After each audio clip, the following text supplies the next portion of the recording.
আগামী 21 ফেব্রুয়ারি অনুষ্ঠিত হতে যাচ্ছে Taste of Britain Curry Festival ও ethnic food and drink show.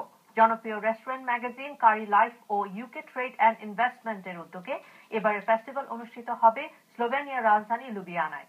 Britain থেকে 15টি সাপ্লায়ার কোম্পানি এবং 6 জন শেফ এই ফেস্টিভ্যালে যোগদান করবেন। এছাড়া ইউরোপের 10টি দেশের প্রতিনিধিরা অনুষ্ঠানে উপস্থিত থাকবেন। কারি লাইভ ম্যাগাজিনের উদ্যোগে স্লোভেনিয়ায় এটি দ্বিতীয় আয়োজন। এ উপলক্ষে রবিবার পূর্ব লন্ডনের লাইন হাউসের হলিডে ইন হোটেলে আয়োজিত সংবাদ সম্মেলনের মাধ্যমে ম্যাগাজিনের প্রধান সম্পাদক সৈয়দ নাহাস পাশা ফেস্টিভ্যাল সম্পর্কে বিস্তারিত তুলে ধরেন। এ সময় উপস্থিত ছিলেন সম্পাদক সৈয়দ বেলাল আহমেদ সহ ফেস্টিভ্যালে অংশ নিতে যাওয়া শেফরা।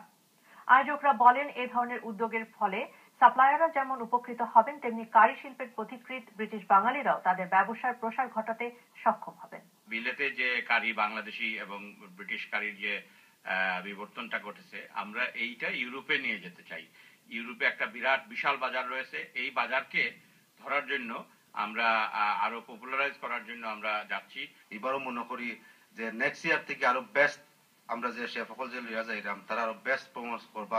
নেক্সট ইয়ার থেকে আরো জনের বেশি হইব।